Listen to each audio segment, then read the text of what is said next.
face. Fash's evidence that he did not, nor would he bite Minchella or any other player, was also very credible. So it's just he said, she said, isn't it, this one? Yeah.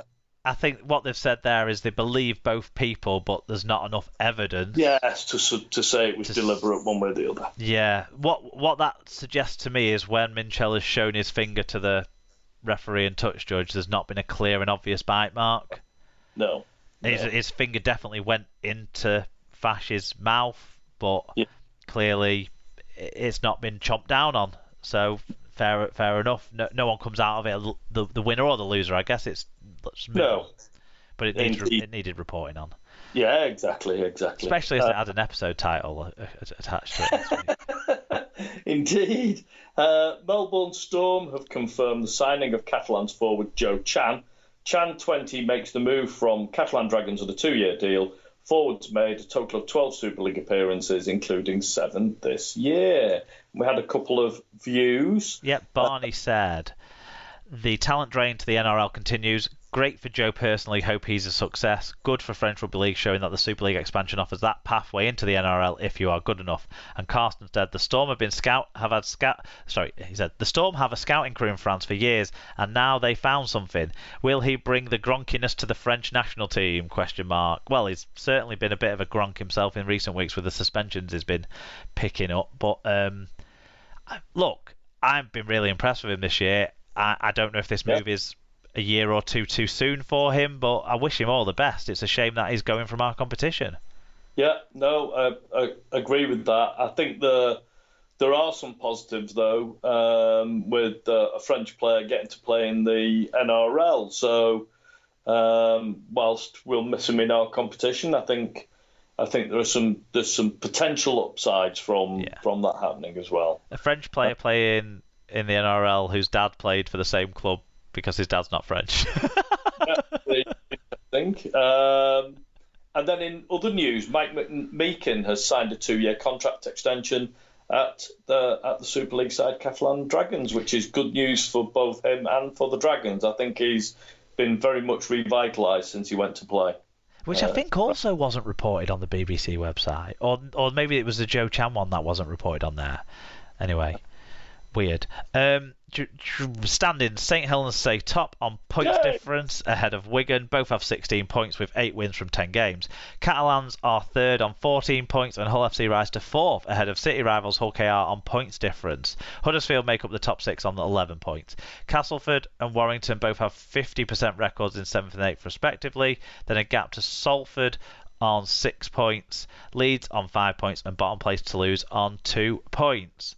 Stat line of the week, we've already said, Jay Field, 2 tries, 5 tackles, 245 metres, 2 clean breaks. Who's your player of the week, David? I'm going to give it to Josh Thulis.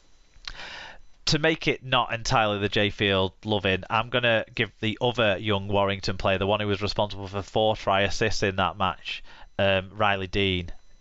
And his first appearance of the season as well, I think. So really impressive from him against what is normally a good defensive side in Huddersfield. He held the key to unlock that defence. Yeah, well deserved. In the predictions, I went 5 out of 6. Sarah went 3 out of 6.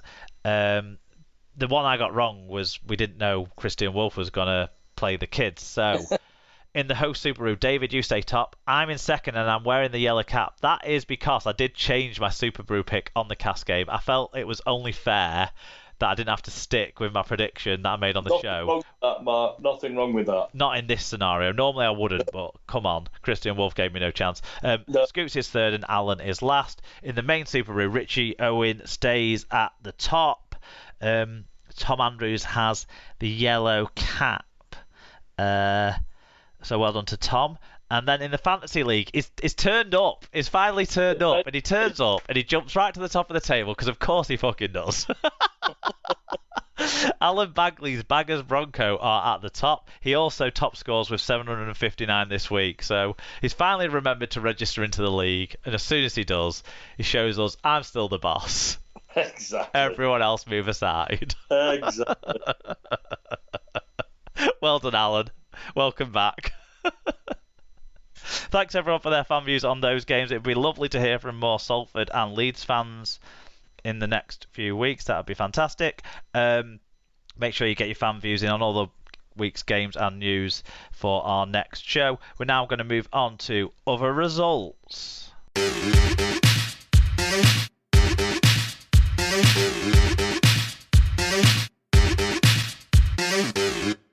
It was the Women's Challenge Cup semi-finals this weekend. So we had York versus Leeds and St Helens versus Featherstone. In the first game, York finished 26, Leeds 28. And we have a fan view. Yeah, at MacWeb58 said, even given the Channel 4 game, this was the top entertainment of the day. High quality and very end-to-end. Very, very controversial disallowed try at the deaf denied York. Should be a good atmosphere at the final with Leeds having home advantage, in quote marks, because they're at Ellen Road, and Saints men playing straight after. Yeah, it should be a cracker. I didn't watch this game because I was at the Wigan game, so I haven't been able to catch up on it, unfortunately. Because then there was the Hull game as well. So, but it sounds like a corker, that one. Yeah, it does. And then the other game, it finished St Helens 82, Featherstone 0. And Mike came in with a view on this one as well. Yeah, he said, spirited performance from Fev, but this is a formidable Saints team. Still not conceded a try this season. A word for Kyle Amor, 190 metres for the kindergarten on Friday, plus an excellent analysis for Channel 4 and this match on Sunday. Yeah, he backed up after backing up from playing into commentating.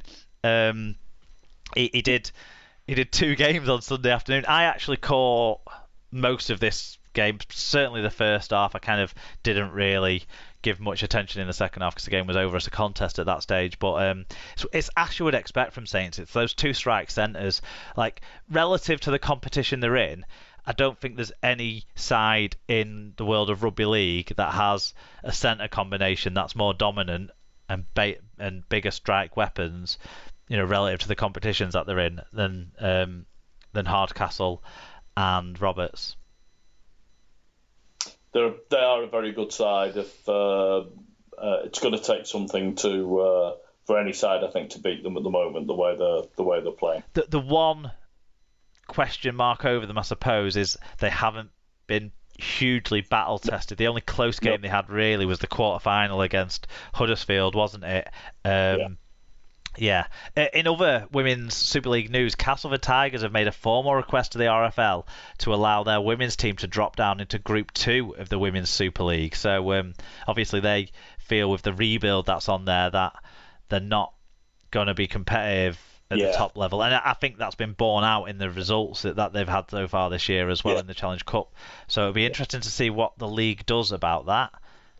Yeah, it will. I mean, I think it's a sensible request to make. Yeah, I agree. Whether it's practical is another matter. Yep.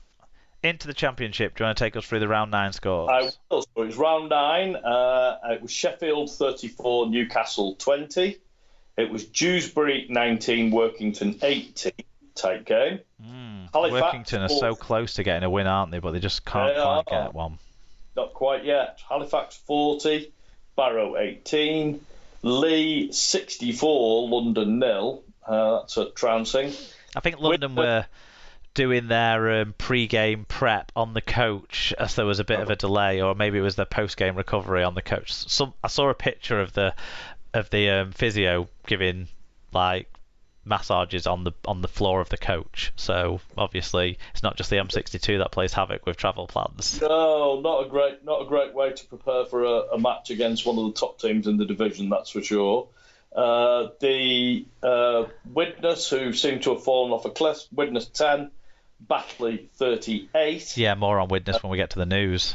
Yes, indeed. York 30, Whitehead 12, and Bradford 18, Featherstone 32. And we had a view from Carsten on this. He said the Bradford Woods had the better start to both halves, but Fev proved to be too good. Jack Bussey's try assist was the real highlight, and Jack's showed why he played NRL for the Storm and the Tits. And Alan, Shoddy and Mungo said, commendable effort against the best in the league. Ruck speed for Fev told in the end. Did you watch that one? I didn't have a chance to catch that one. No. In terms of the standings, Featherstone stay unbeaten and stay top on 17 points. Leos second on 16, with York third on 14. Batley and Barrow both have 11 points, then Sheffield and Halifax both have 10 points. Widnes, Bradford and Newcastle all have 8 points. Whitehaven have 6, Dewsbury have 4, London have 1, and Workington are yet to get a point at the bottom. Loads of championship news. Will you do the first couple? Because there's a few more that have come in sort of late on. Well, so in championship news, York City Knights hooker Chris Brinning has retired from rugby league with immediate effect. 28-year-old's made the decision to hang up his boots after a run of setbacks in the 21 and 2022 seasons. So that's the end for Chris. Lee winger Kieran Dixon has switched to championship rivals Widnes on an initial 2-week loan deal. I think he got injured as well, like either before the game this weekend or early on in the game this weekend. So that's not gone to plan. Flipping it. It's a shame. Barrow Raiders have signed Wakefield forward Sam Essay on a 2-week loan deal. Centre Jack Croft has also extended his loan stay at the club.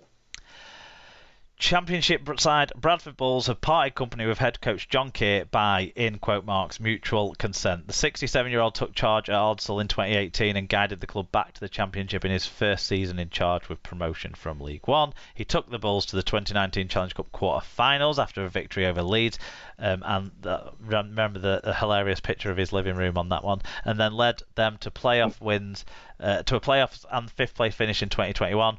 Assistant coach Mark Dunning will take over as interim head coach while the club searches for their new permanent boss.